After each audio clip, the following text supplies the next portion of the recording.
Hi! So it's time for chapter 13. We're really flying through, aren't we? There we go. If I show you the book, we've read this much so far and that much to go. So we've probably read like a quarter of the book, maybe?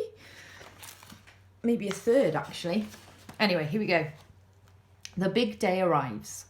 The sun was shining brightly on the morning of the big day, but the ground was still as white as snow and the air was very cold. Outside the gates of Wonka's factory, enormous crowds of people had gathered to watch the 5 lucky ticket holders going in. The excitement was tremendous. It was just before 10 o'clock. The crowds were pushing and shouting, and policemen with arms linked were trying to hold them back from the gates.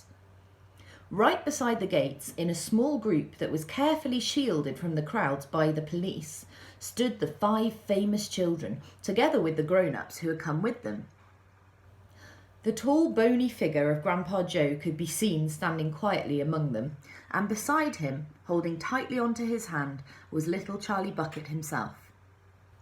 All the children except Charlie had both their mothers and fathers with them, and it was a good thing they had, otherwise the whole party might have got out of hand. They were so eager to get going that their parents were having to hold them back by force to prevent them from climbing over the gates. "Be patient," cried the fathers. "Be still, it's not time yet, it's not 10 o'clock. Behind him, Charlie Bucket could hear the shouts of the people in the crowds as they pushed and fought to get a glimpse of the famous children. "There's Violet Beauregard!" he heard someone shouting. "That's her all right. I can remember her face from the newspapers." "And you know what?" someone else shouted back. "She's still chewing that dreadful old piece of gum she's had for 3 months. You look at her jaws." "Who's the big fat boy?" "That's Augustus Gloop." "So it is. Enormous, isn't he?" "Fantastic." "Who's the kid with a picture of the Lone Ranger stenciled on his wind cheater?" "That's Mike TV. He's the television fiend. He must be crazy. Look at all those toy pistols he's got hanging all over him." And here's a picture of all the 5 lucky winners with their parents, and then you can see Charlie and Grandpa Joe at the back. To hold it back a little bit, I'll show you one page at a time. It's a big, all of them across, but I'll just show you. So that's right at the back of the line. You can see Charlie and Grandpa Joe. Then there's Violet Beauregard and her parents. Then you can see Augustus Gloop and his parents. And if I move it to the other side, then you've got Mike TV and his parents. And right at the front, surprise, surprise, is Veruca Salt with her mother and father as well. Oh dear, oh dear.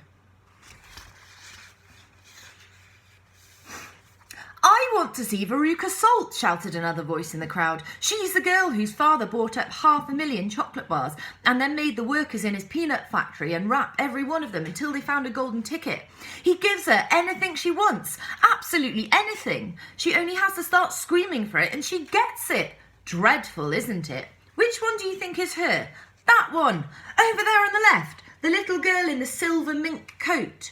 Which one's Charlie Bucket? Charlie Bucket? He must be that skinny little shrimp standing beside the old fellow who looks like a skeleton. Very close to us. Just there. See him? Why hasn't he got a coat on in this cold weather? Don't ask me. Maybe he can't afford to buy one. Goodness me, he must be freezing." Charlie, standing only a few paces away from the speaker, gave Grandpa Joe's hand a squeeze, and the old man looked down at Charlie and smiled. Somewhere in the distance, a church clock began striking 10.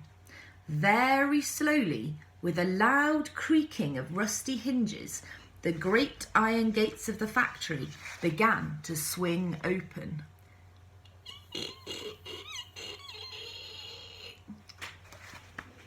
The crowd became suddenly silent. The children stopped jumping about. All eyes were fixed upon the gates. "There he is!" somebody shouted. "That's him!" And so it was. That's the end of chapter 13. Thanks for listening. See you next time. Bye.